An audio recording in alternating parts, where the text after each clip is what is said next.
Yeah, the rumors are that the next gen console will be almost more like a gaming PC in a lot of ways. That it'll be super high powered. I don't know if you can speak to that at all, but I mean that would be helpful for me because there's a lot of like PC games I'd love to play, but like I said, getting the barrier of entry seems like it's really high. So if there was a console that could kind of be a gaming PC and console in one, like that would be helpful for me. I don't know what you can tell us about the next gen console. Any? Well, I can tell you're right that the next gen console is going to be a very premium, very high end curated experience. You're starting to see some of the thinking that we have in this handheld, but I don't want to give it all away. We're talking a lot about the hardware, devices, but when we think about those pivotal gaming moments, like I mentioned Halo, or I remember playing Myst, with my dad. Yeah. Oh my God, Myst was good. It was. Now you're really hitting the nostalgia. You're really extra dating going for it. myself. Yeah. But we haven't really talked a lot about like games, and I know like exclusives have been less of a focus. It seems like with Xbox, we're getting more like cross-platform games. Where do like big blockbuster, exclusives fit into this, if at all, or is it kind of evolving past that place? We're really seeing people evolve way past that. Like the biggest games in the world are available everywhere. Yeah. You look at Call of Duty, you look at Minecraft, you look at Fortnite, you look at Roblox. Like that's actually what's really driving community in gaming. That's where people gather, they have experiences. And the idea of locking it to one store or one device is antiquated for most people. Did you guys see the tweet announcing that we're building the next generation of Xbox first-party devices and cloud, including our future Xbox consoles, together with AMD? And what they announced is that it's no longer going to be restricted to a single storefront, meaning that the next Xbox is basically going to be a PC. You're going to be able to play Steam games. You're going to be able to play Xbox games. Everything except for PlayStation, unless the PlayStation games are released on PC. That's right. Soon we'll have God of War, Spider-Man, The Last of Us, and many more on Xbox. That's impossible. I never gave you my exclusives. How do you have them? Oh, I don't have them, but he does. Yo, what's up, PlayStation? Steam? You're with Xbox now? Yeah. See, PlayStation, you don't really understand. This new Xbox console isn't really a console. It's a gaming PC optimized for TVs. That means it'll have a Windows OS, access to Xbox Games Pass, Epic Games, and of course, Steam. A gaming PC made for convenience with the console package? Yeah. Daydream, I fell asleep amid the flowers for a couple of hours on a beautiful day. Daydreams, I dream of you amid the flowers for a couple of hours.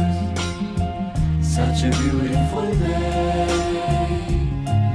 I dream of the places I've been with you, how we sat with the stream flowing by.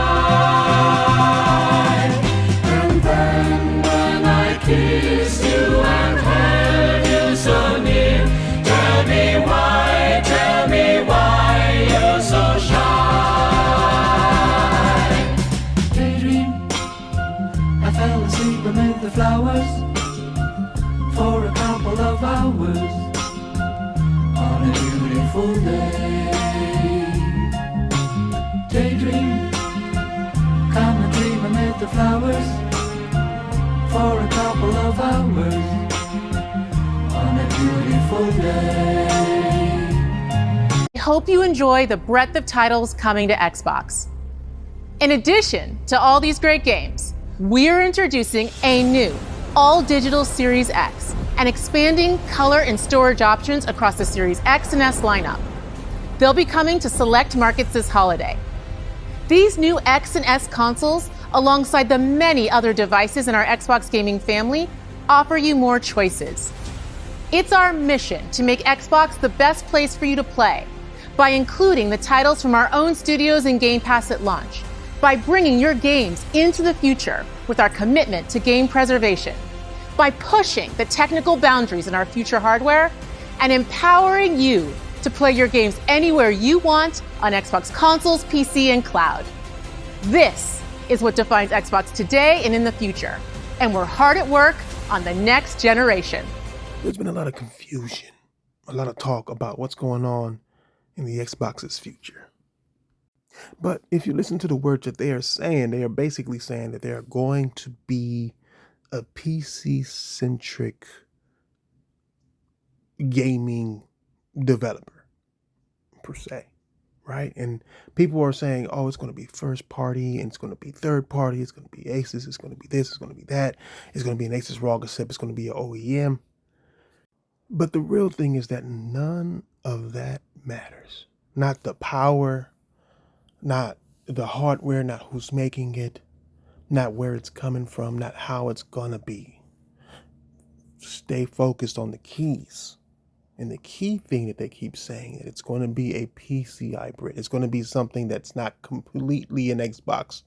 It has all of the experiences of a console with the power and the app stores of PC. And I feel as though nobody's really talking about what's important if that's actually the case. See, there's too many things that you need to worry about that you don't know about because y'all don't report on this. Y'all don't think about this. Nobody does, really, because nobody reports on it except the people that you don't watch. For example, you know why this documentary line is called Daydreams? I don't know if people are confused as to why it's called Daydreams, but the point of calling it Daydreams is that a lot of things that go on around us as gamers are things that are put in front of our face, and you lose focus on what's going on around you. And it's kind of like daydreaming, to where you're awake, but you got tunnel vision on something. You're thinking about something, and things can walk right by you and you wouldn't even see it. This is sort of letting you know what's happening while you're daydreaming. And that's exactly what Microsoft has been very good at doing. So I'm here to wake y'all up.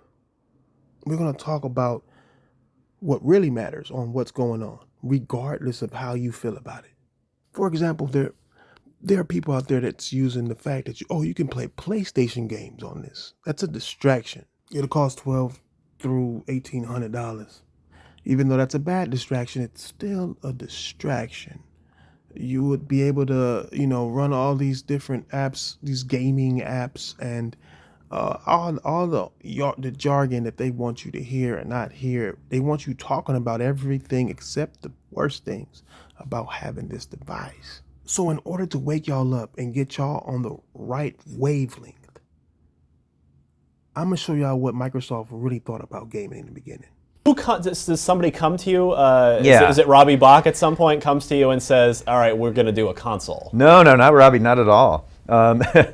So the guys who come to me are people like Seamus and Otto and those guys. Yeah. And they're like, they're DirectX evangelists, right? Yes. So what that means is, they work on the part of Windows, they're part of the Windows group. They work on the part of Windows that games use, yes. the gaming API for Windows, and they had this idea to make a console that was really a PC. At that time, the original pitch was, we're going to make this thing, it's going to look like a game console, you'll stick a CD in, and it'll install it quietly in the background, but it'll really be just a PC CD.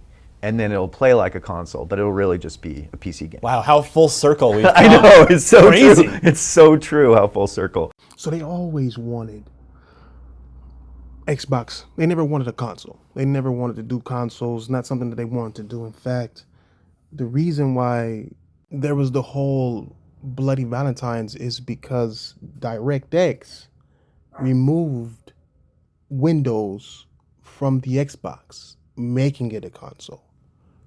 But they did that without telling Bill Gates.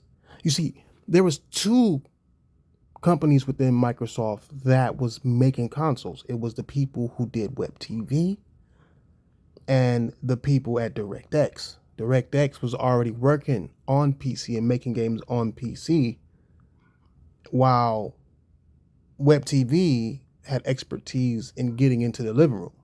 So they both had a battle because Microsoft wanted strengths in both, in PC and in the living room. There's even commercials about DirecTV like scoffing at PC. Like you can have your PC in your living room and not like actually get a PC. So they were trying to balance both markets, both sides of the market. Hell, there's commercials based on it. The internet on your television. What an interesting idea.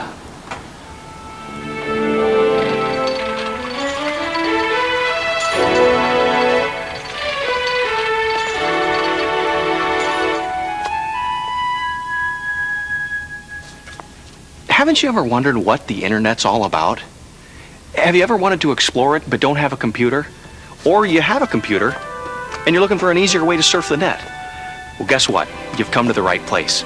Because here, not only will you find your answers, you'll discover answers to questions you didn't even know existed. You see, Microsoft hasn't changed too much. Microsoft liked to use hardware, other people's hardware. Like, for example, this one was made by Philips. They even had one made by Sony. They like to use other people's hardware to push their software and then use that software to get into a new section of the market in order to push the Windows. It's always about Windows. It always comes back to Windows. It always should. Because Windows is, their big winner right now. Well, back then. Now it's AI. That's their full focus. But Windows and AI, they kind of go hand in hand. I mean, you can have AI and other things, but the majority of AI being used is going to be used on a computer. That's where they want you to use it. They want you to create with it. They want you to create with their AI, and then one day they're going to be able to get royalties because you use their AI to create something. I mean, they're of course, they're thinking ahead, but they're always missing the mark. After all these years, Microsoft has yet to evolve. They have been saying the same messages for decades, the same exact message. As the industry, whatever industry they want to look at, moves on and gets bigger, gets better, they're always saying the same message because they always just want control, right? At first, they didn't used to, the old Windows and they didn't really, it was all about you. Now it's all about them and how they control you, but they always wanted to do the same entry into something different, and they use the same messaging, same exact words. I'll give you an example. Because I know this is something that you guys hear a lot lately because Microsoft is in the new horizon. They are doing a different business plan. So whenever they do a new horizon, they say the same exact speech in order to make it easier to jump on, right? And they haven't changed that speech, even though that speech is irrelevant today. I'll give you, and there's plenty of examples, but I'll give you one that you recognize. Our cloud engineers are building a game streaming network to unlock console quality gaming on any device. There's 2 billion gamers in the world. Some of them have a PC, some of them have a console, some of them have a smartphone, some of them have all three. What if everybody in the world could play Halo? What if everybody in the world could play Red Dead Redemption? Everybody in the world could play the games. What would we have to do in order to make that possible? We see game streaming as a great technology, giving you access to the games that you want to play on the device that you want to play them on. So games are really coming into their own. Now, Microsoft's vision is a very broad and ambitious one. It's about empowerment. And historically, that vision was very centered around the PC. We love the PC.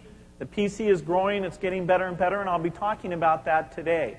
But the PC won't be the only device that people are using to get onto the internet and to be entertained. There'll be new devices in the living room. There'll be devices in your pocket, the cell phone with the screen that'll let you get the latest information, whether it's messages or schedules or travel information. There'll be a computer in your car. There'll be tablet-type devices that will be readable enough that you can think of them as electronic books and just as good as reading off paper. So all those devices will be out there. Our goal is to create a platform that allows wonderful applications to be built for all of them. That speech that he just gave was the speech that he was giving to developers and introducing them to Xbox. This was before the public introduction to Xbox. This was when Xbox was first told to developers, and they were pleading with them to make games for this console. And they were selling that console to these developers to start making games for. But the message always remained the same. The message was, in the future, every device, like we want to be on every device, but the base was always Windows. You know what I mean? The software and the Windows, they're a software company. They're not a hardware company. They don't care about consoles. They only care about software. And there's a process, and they know that they made a mistake on the beginning of this process. And in order to understand like where I'm going with this is the future consoles that's going about, is that you need to look at the leadership and what they are good at and see where they were before they came to Xbox in order to understand where Microsoft wants Xbox to go. That's what they've always done. They do this shit all the time. Satya Nadella himself was in the cloud sector, cloud and services sector, before he became CEO, and now Microsoft is going that route of cloud services and AI. So they hire towards what they're going to do. And it's happened like plenty of different ways, plenty of different things. Don Matrick was a game developer, so they were making games on that. The guy before him was at EA, and they sort of switched spots because after that, Don Matrick Don Matrick came from EA, and dude was from Sega, and they had more of a gamer base, but you could start seeing things, but they had leadership within it. Like Phil Spencer was all about management and managing things and pushing shit. And you had, I forgot her name, old girl that said something about Xbox is the new water cooler. I forgot her name. But she came from like CBS or somewhere in the media space. Like she was like a ex-vice president of CBS or NBC or one of those. But that's the same time that they were pushing TV. Same with Yusuf Mahindi, the guy who was pushing the Kinect and talking about fantasy football. And he was the main guy on stage talking about TV, and took up most of the keynote of the Xbox One and basically destroyed the Xbox One. Nobody got him fired, even though he was one of the main ones that got Xbox One destroyed. He was part of devices. He wouldn't have nothing to do with gaming like that, but he was the lead marketer in devices, and they were trying to sell Kinect. Kinect was the main feature for Xbox for Microsoft. There's still Kinects going today. There are other Kinects after they stopped making Kinect for the Xbox. They still were making Kinects and selling it to the public. Man, it's in hospitals, it's in stores, and they use it to actually look at and spy on people and see what their heart rates are and all that good shit. So it's always been they hire for positions that is going to push Xbox where they want it to go. And so if you look into the new leadership of Xbox, which is Matt Booty and Sarah Bond, nobody's really asking where they came from, even though that holds the answer into where Microsoft and Xbox is going. So the first clip I'm gonna play you right now is the clip where we talked about 4 games, right? Where Microsoft talked about 4 games and only 4 games, and they lied to you about 4 games. What got ignored was them telling you that Xbox no longer means a console. It means wherever games are. I'll let her say it. Hold on.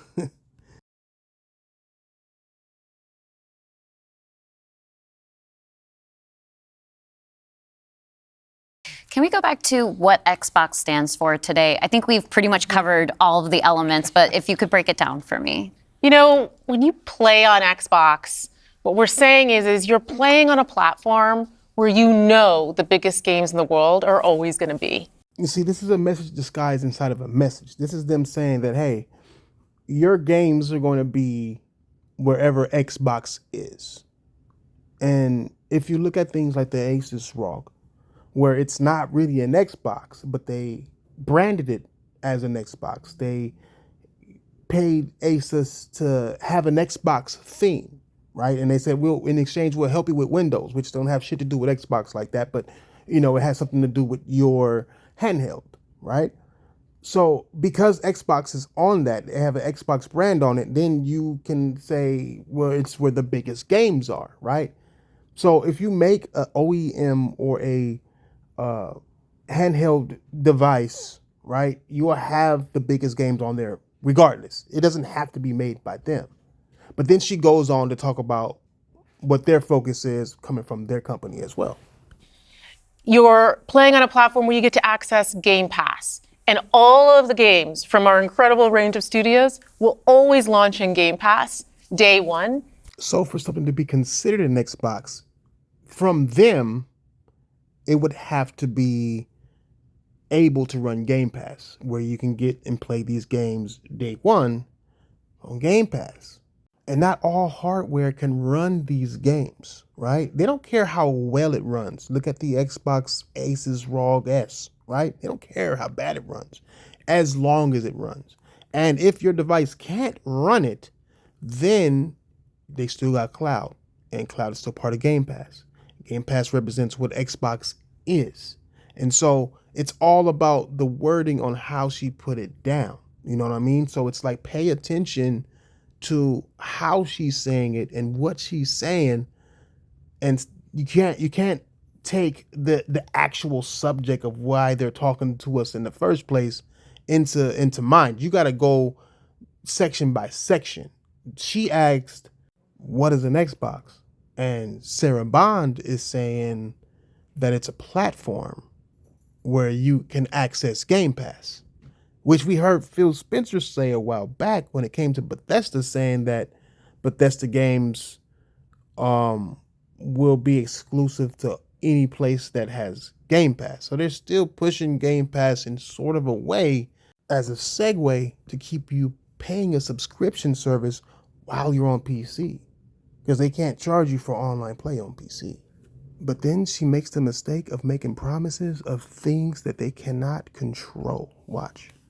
And you're playing on a platform that's dedicated to you, like player-first features, cross-play, cross-save, cross-progression, backwards compatibility, being able to play your games in your library anywhere you want because of the investments that we make in cloud gaming. And so you're playing somewhere where you're investing and you know you get to take the games forward with you and across all of the screens where you are. Now, through the cloud, they can do things like cross-save, cross-progression. That makes sense. But when she says backwards compatibility, that is a total lie. She has no control over what hardware does if she's not making the hardware. And if they are making the hardware, they still need to go through the developers and licensing and all that stuff to make backwards compatible work. That's why the Xbox One can't play all your games on the 360. The only games that they can play that is quote unquote backwards compatible is games that they went back and changed the software in order to work on a hardware that wasn't designed to run that software. That's why when you're altering software, you got all those licenses and agreements and all that stuff that you click a yes box to. Microsoft has to abide by those same rules. They don't have the right over content they don't own. So they can't alter content that they don't own in order to sell their stuff. They will get sued over it. Developers were talking about suing them if they ever tried some shit like that. And that's why the backwards compatible program existed and ended, because people were saying, no, I don't want you to make another version of my game work on your platform that you didn't design to work on my game, just to help your platform sell. So unless Microsoft makes the hardware themselves and make it backwards compatible, right? Like true backwards compatible, kind of like the Xbox Series is with the Xbox One. That's true backwards compatibility. There's no backwards compatible program for that. It just automatically works. That's the two differences. But what she's not telling you is, if they do make a first-party PC hardware or any hardware they make, they would have to make a version of it that runs 360 exactly how the 360 runs the Xbox One exactly how the Xbox One runs, and this Xbox Series exactly how the Xbox Series run. I don't know if y'all noticed, but when you do play a backwards compatible game, you will see it look like PS2, for example. You know, if you had a PS3 that was backwards compatible, when you put that mug in, you will see a PS2 thing come up. You will hear PS2 sounds and everything because it's still that game, right? It's still for that system, That system just built into that system. So if they're not making the hardware, then she can't say whether or not backwards compatibility will work. Because just like on the Xbox ROG, that which they consider an Xbox, doesn't run games on consoles backwards compatible, simply because consoles is a closed market made specifically for those consoles. And if Asus ROG doesn't have that same console hardware in it, then it's just not going to work. So that's a lot. And I think most importantly, Xbox is a place where you know when you're investing in Xbox, you're investing somewhere that is dedicated to making games more successful and creators more successful so that they can invest more to bring even better experiences to you all of the time. Now, if you notice, as she described Xbox, she was asked, what is an Xbox? Not once did she say a console. Not once. She said platforms.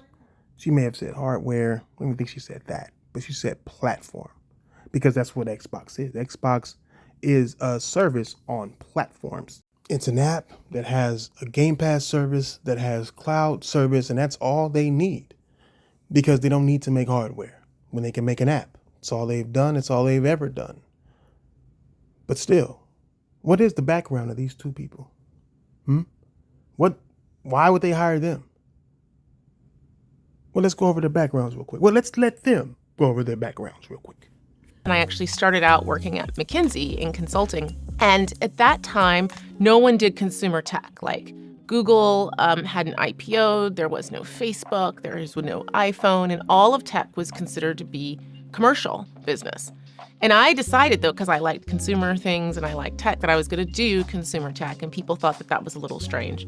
But of course, it ended up taking off with everything that happened in the world. And I did that for a number of years in consulting, and then I went to T-Mobile and worked there, T-Mobile, the wireless company, which is a great consumer tech company. And after about 6 years doing a ton of things there, which ended in me leading strategy and business development, I decided I want to try something new. And Microsoft seemed like a great option. And when the opportunity came to start on the gaming team, I was like, well, that works perfectly. That's consumer tech. And it's also something that I've always loved since I was a kid. I had been a sort of a strategy business development person for a long time, especially at T-Mobile. That was my role. So Microsoft hired her because she was a specialist in business strategy on the consumer tech side. So it was a perfect fit for them because they needed someone to strategize what they were doing in this business better. And they put her on Game Pass, and she was doing negotiations and doing all this stuff. And they had a strategy, and that strategy was building Game Pass. And that's what they're still doing to this day. But they made her lead of Xbox, right? Lead of Xbox hardware, even though she has nothing to do with hardware. None of her expertise has anything to do with hardware. She was all, consultant, all, business strategy, negotiations and stuff like that. That position alone should let you know that they're not making hardware, not because she's not qualified to make hardware. It's because she's negotiating what and where their app will be, what Game Pass would be, what they can do on other people's hardware. So she's the Xbox hardware president or whatever, but it's not hardware made by Microsoft. It's hardware made by anybody that'll let them. So what about Matt Booty? What does he do? He's the lead of software, right? Which is interesting. But where'd he come from? Well, I'll let Phil Spencer tell you where he came from. And when you put these two roles together, it should open your eyes as to exactly what Microsoft is doing with Xbox. But with stuff that you see around Windows and Windows 8 slates and stuff that have been shown, I think the Windows space from a platform and hardware perspective is a lot of innovation, and we want to be there. Similar to what we're doing on the phone. Right, as a first party, we play a big role on the phone, and I'm proud of the work that our team has done to show up as a first party there. Can you elaborate more about what you're doing on the phone? Windows phone? Yeah. Yeah, so we have a team run by somebody, by Matt Booty, who's used to work at Midway, really innovative, creative guy, and really thinking about connected experiences all up across multiple screens. Starting with the phone, because the phone's always with you. It's something that you take wherever you go. But really trying to think forward about what does it mean when you have your TV, you have a laptop, tablet scenario, slate scenario, and a phone, and how all those things can work together. We started when Windows Phone 7 launched because we obviously understand that platform, and it helps us kind of innovate. Put Xbox Live Tile on the phone. You can get achievements for playing your games on the phone. We've done well on the phone as a first party in terms of the hits that we've Elo Milo, The Harvest, some games that have done incredibly well. And really thinking about how those can spread to, Elo Milo is now also on the 360. How can we really start to push this content to all the screens? So believe it or not, Matt Booty came from the phone side too. Do you see a pattern? Matt Booty was on the phone side, and his job was to try to get games, first party games that they made on the phone that I guess y'all didn't know that they was making games on the phone, but everybody should have known that. His job was to take those games and put them on as many screens as he possibly could. And so they hired him. And when they hired him to the Xbox side, they put him in charge of Minecraft. He then goes and makes sure Minecraft is on every screen possible. On top of that, mixed it in with Xbox Live, right? And made their money back with Minecraft within 11 days, right? And so the real killer of Xbox is Minecraft. Now, people say it's ABK. Even I was saying ABK until I started actually digging and going back into my old documentaries. I have a whole documentary on Minecraft. I think I actually have that one too. I might re-upload it. But they bought them, and that changed everything about Microsoft. That changed everything about the strategy that they was doing, because when they bought Minecraft and then they put it on all platforms and they saw that they made over $2 billion in 11 days in profit, right? It paid for itself in 11 days. I believe it was 11 days. One report said 11 days. Another report said like 3 months or something, but something like that, right? Very short time, it paid off itself. And it's still one of the most played games in gaming, right? And so they saw that. And if you start looking at what they were doing, it's on all screens. It's not expensive to make. It's, kid friendly. I mean, just everything that they're doing today is literally mocking exactly what they did with Minecraft. And what they give their hardcore gamers are games that just look pretty, like the Hellblades 2s and I think that's it. Everything else has been simplified, and they've focused on spending less money on these games. Because that strategy worked. They saw that they're spending all these millions of dollars on Halo, and it doesn't sell a fraction of what this, cheap ass Minecraft sells. And so they started looking at that type of gamer. That's when the core Xbox gamer changed from them internally to where they started making these moves internally. And they started making these differences. So they moved Matt Booty up to head of software. So looking at both of these, you know that they are trying to strategize themselves into being on other people's platforms and using their software to be on as many platforms as possible. So they started buying publishers, right? Because they needed something to lift them up off the ground. Minecraft couldn't do it by themselves. They couldn't call the Xbox brand, or not even really Xbox brand, Game Pass. They couldn't sell Game Pass with Minecraft. Minecraft is cheap. Game Pass costs more than Minecraft. You're not going to be able to use that heavy hitter to sell. So they found themselves in a dilemma. And so now they went and they bought Bethesda. They went and they bought Activision. They went and they bought all these other platforms, the people who made Hellblade, the people who made, Grounded, and they bought all of these just to bolster Game Pass because Minecraft couldn't do it. But Call of Duty could. Diablo could. So they started pushing that, and that was all Sarah Bond's doing, right? Matt Booty's doing was starting to transition the Halos to other platforms, the Gears to other platforms, the Forzas to other platforms, you know, started taking their pillars and breaking them apart and putting them on other platforms, right? That's what it started with PC, you know? Right around the time that Microsoft bought Minecraft is the same time that they started putting their games on PC. And then that takes you to the Play Anywhere initiative.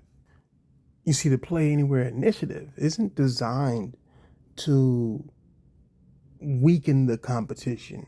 It isn't designed to strengthen your library. It is designed to segue you to PC.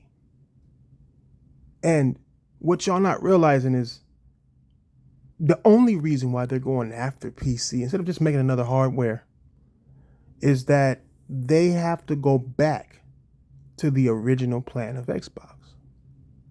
The original plan of Xbox is to trick you into believing that you have a console when you have a PC. And the reason they want to trick you into having a PC is because they need to strengthen Windows. And that takes us to exactly the most concerning thing about what Microsoft is currently doing with Xbox. It's the fact that Windows 11 is garbage. And on top of that, it's made to make your life even harder. It's made to lock you in. And they're struggling big time right now. Their OS is at an all-time low. Windows is dying, very slowly, and it is still the market leader, but it has steadily been losing share for almost 15 years now, going down from 95% to the low 60s worldwide. Meanwhile, macOS is now stable at over 20% usage share, and even Chrome OS and Desktop Linux comfortably sit above 3% each. Worse yet, in less price-sensitive markets like the US, consumer preference for Apple is even stronger, with well over 30% of consumers now using a Mac. And this whole shift happened while the PC market as a whole has started to decline too. Apart from a temporary peak driven by the pandemic-era work-from-home boom, sales of PCs have been steadily decreasing since 2011. In other words, Microsoft's operating system has a declining share of a declining market. Now, I'm not saying Windows is going to go bankrupt. I'm just saying that Windows is in trouble. I'm saying that the PC market isn't as lucrative as people want you to believe. But Microsoft wants to change that because consoles is something that they never wanted in the first place. Consoles is something they want to pretend to be in, but still be in the PC space, the computer space, right? To sell Windows.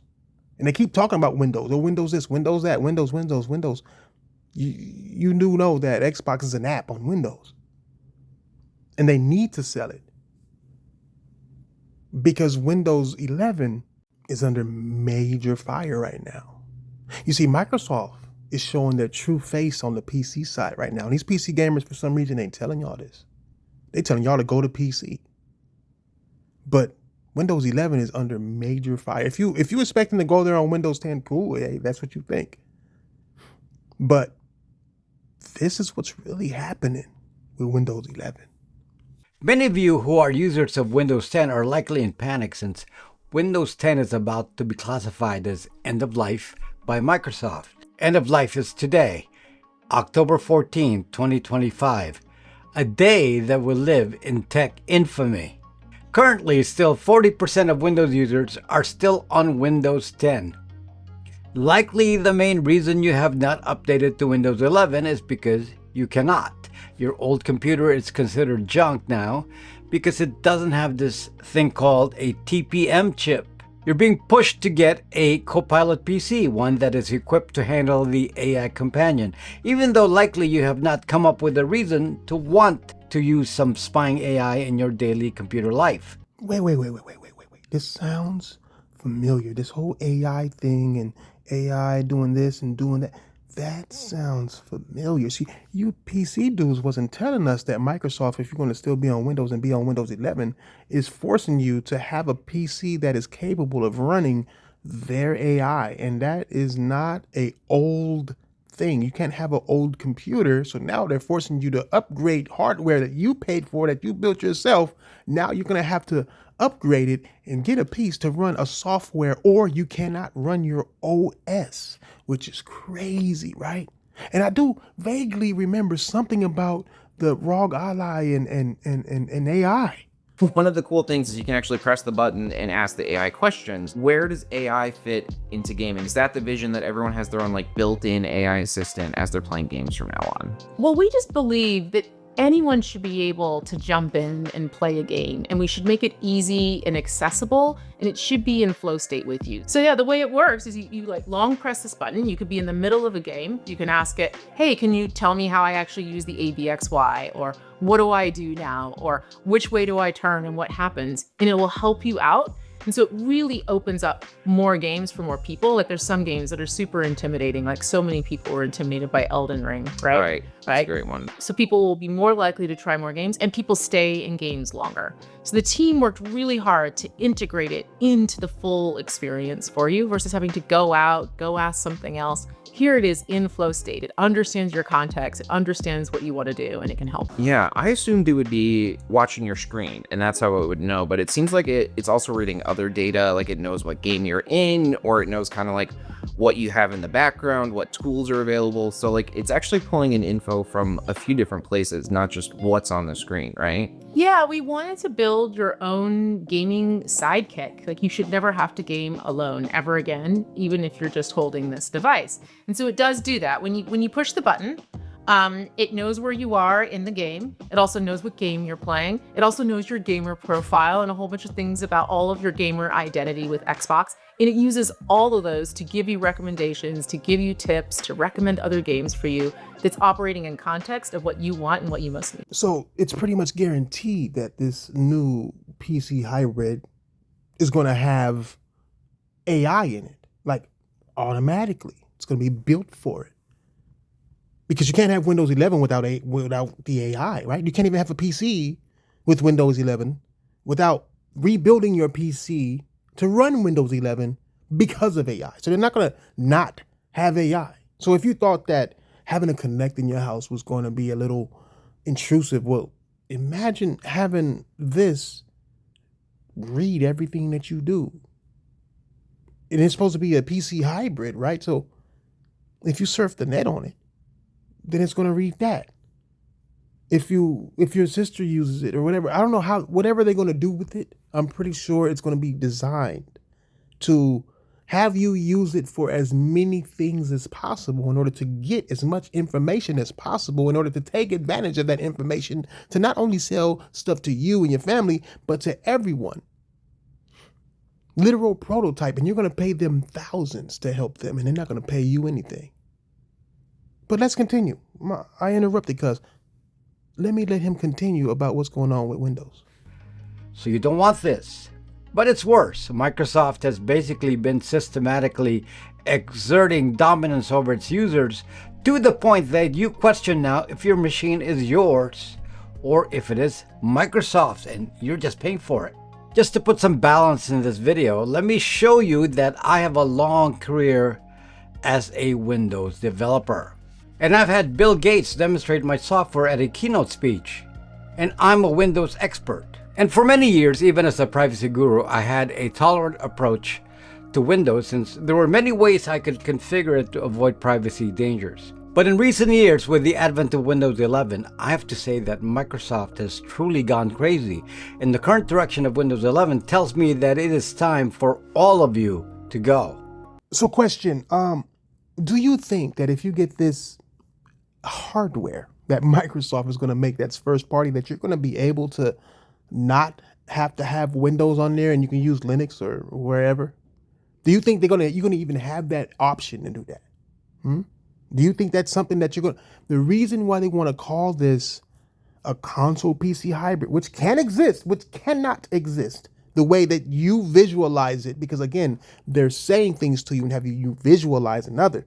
The reason why they're calling it that is not because they want to give you a console experience. They claim they give you that on the Asus ROG, and we all know they ain't a console experience. What they want to do is lock you in. They want to take away freedoms. That's why if you're going to go this route, build you a PC. Real people on computers.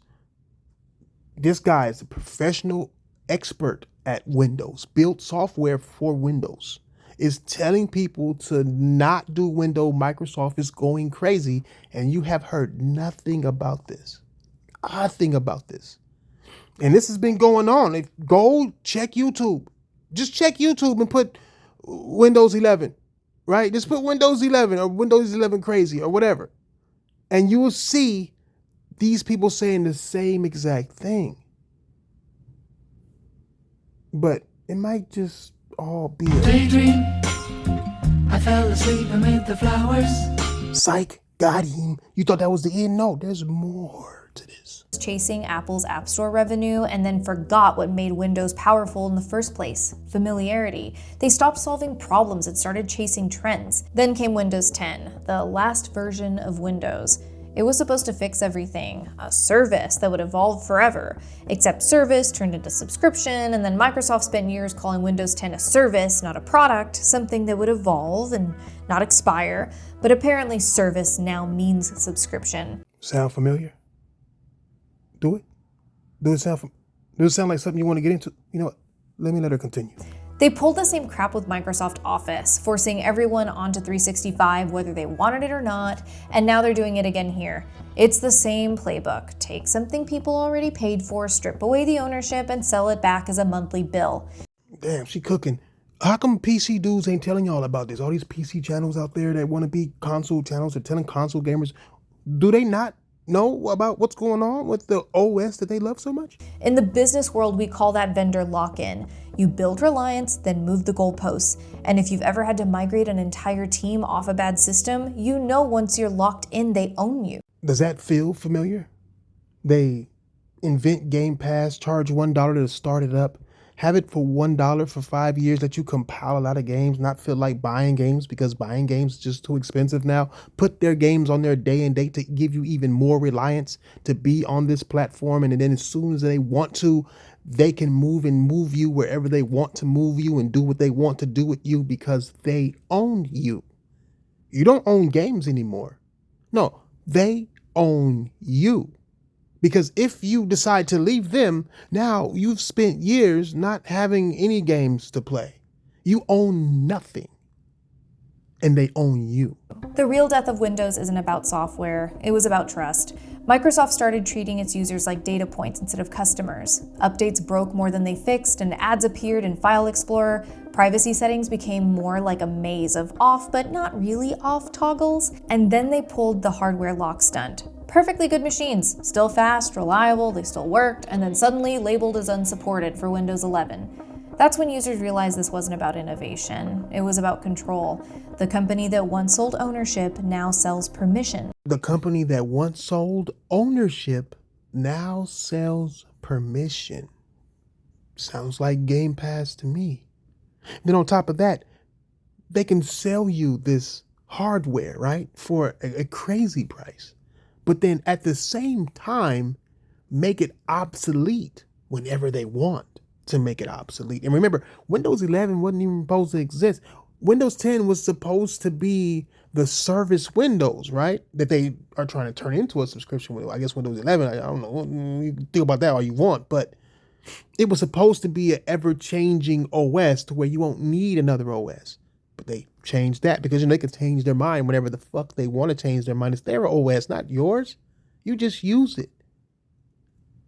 But to think that they're doing the same exact thing to Windows people that they are doing with console people, and they want you to transition over to PC is crazy. But she cooking, so let me let her cook. And that permission comes with strings attached: analytics, advertising IDs, and constant online verification. That's not progress, that's control. And it's a hard sell to businesses who actually rely on the consistency. The modern Microsoft doesn't sell software anymore. It sells subscriptions, access, and telemetry. The Windows of today feels more like a marketing platform and less like an operating system. Well, shit. Well, shit. You see, they're taking control away from what you can do with the Windows, and they are forcing you to accept what they want you to accept, bro. Like, it's just, and it's going to get worse and worse, and it's getting worse to where people who are avid followers of Windows and love Windows are starting to see the light, similar to what y'all need to be doing. Your taskbar promotes Edge, your start menu suggests apps, and even Outlook upsells for storage and Copilot integrations. They've completely monetized productivity, and now AI is the newest obsession. Recall, Copilot, and intelligent everything. But here's the truth, AI isn't what's ruining Windows. Their business model is. Microsoft's not building for users, they're building for retention. Keep people inside the ecosystem, feed them just enough innovation to justify another subscription, and then collect data along the way. Bruh, it's kind of like Microsoft only has one strategy or something. I mean, she's literally saying exactly what she got y'all doing with Game Pass. Keep people inside the Microsoft ecosystem. I've been hearing y'all talk Microsoft ecosystem for a while now. But on top of that, she goes, feed users just enough innovation to justify another subscription. Oh my God. You mean day and date games? You mean, oh, we got 4 games coming out this month. Oh, we got Call of Duty coming to Game Pass every year, my nigga. Yes.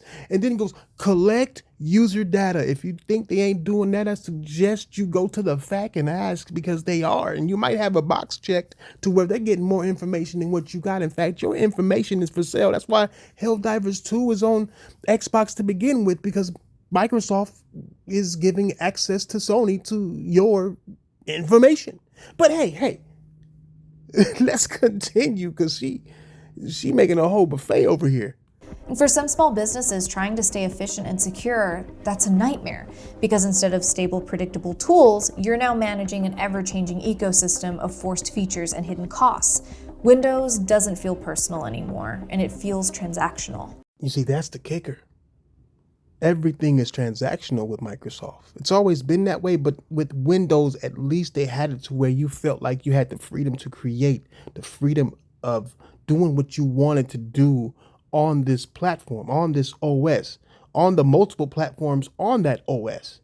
But now, in order to even use that OS, you have to go through all these different things just to get to where you want to get to in the first place, to where it feels transactional.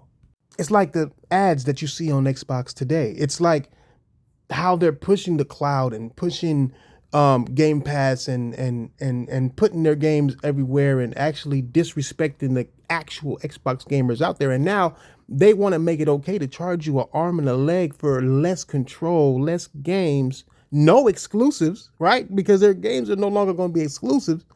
And it's all about just getting you to retain yourself there and make your transactions through them by saying that, you know, we have Play Everywhere. But here's the thing, people are waking up. 10 years ago, switching operating systems felt impossible. And then today, most of what you do is in the browser.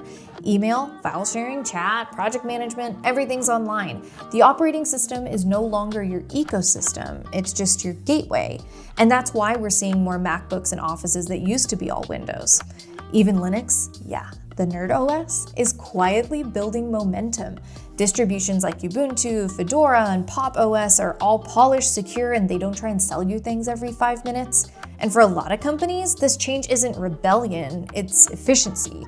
They're realizing that they don't need to be tied to one vendor. Their workflow's in the cloud, and the OS is just the wrapper. Microsoft trained people to depend on Windows. The cloud trained people not to care. Now, in that part of the conversation, as far as the cloud teaching people not to care, it doesn't really pertain to console gamers, because console gamers ain't playing on the cloud even now. But the message is still clear. The beauty about gaming is that there are a lot of better options out there for gamers to game and play the same games that Xbox has, or Xbox's PC, or PC has, or PlayStation has, or Nintendo. There's options out there that's more robust than the OS of Windows. But if they get you out of that and they put you on a Windows PC, all of a sudden your choices are very low. Not only will you have to go with them to use their library of games that they've chosen for you, and games in that library get removed when they want to remove them, and you still pay, and they take that money out on time every time. While they can still delay their games, and every time they delay a game, it makes them more money because you're still paying month after month while you're waiting on that game that you probably wanted, while selling you a library of games that, or not selling, but renting you a library of games that you don't want. There isn't a single Game Pass player on this planet that has played every single Game Pass game, because there's no time to do it. Because by the time you get through a quarter of the library in Game Pass, you will find yourself losing games because Microsoft is continuously rotating games in and out. There's no way that you're going to get the worth of that money that you're spending on that service, but they will use the number of games, that number that is there to help you feel better about your purchase every month. But at least you have options when you're on consoles. The next Windows moment won't happen on your desktop. It'll happen in the cloud. Microsoft knows this. That's why they're pushing hard into the cloud PCs, the virtual desktops streamed from Azure that run anywhere. It's convenient, sure, until you realize that that convenience means you're giving up control again. When everything lives on Microsoft servers, you don't just lose ownership of your software, you lose ownership of your work environment. And that's also the next phase, because who's to stop Microsoft from making this quote unquote hybrid PC and have that basically what it is a PC, have cloud-based OS, to where now you have to be connected 100% of the time regardless, no matter what. You have to be connected in order to run that through the cloud. And then Lord knows if they actually want to charge you. I don't know if they charge you now for that cloud OS, but I guarantee you that they will get there.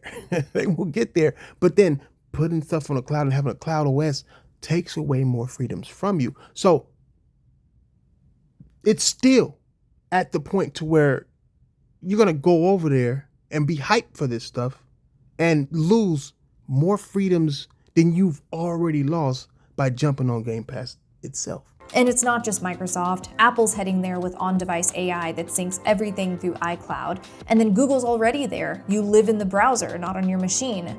We are moving to a world where your device is disposable and your identity is the product. It's efficiency for the vendor, not the user. And while this makes perfect sense from a business perspective, it's dangerous for innovation because monopolies don't innovate, they optimize revenue. It's crazy when people say that PlayStation has a monopoly over the console space when Nintendo exists and owns more of the market than PlayStation does.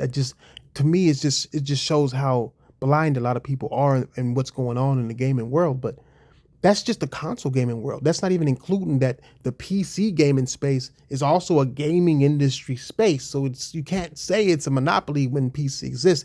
PC isn't a direct competitor to PlayStation, but they are still in the gaming industry as far as that gaming side goes, the whole Steams and all that.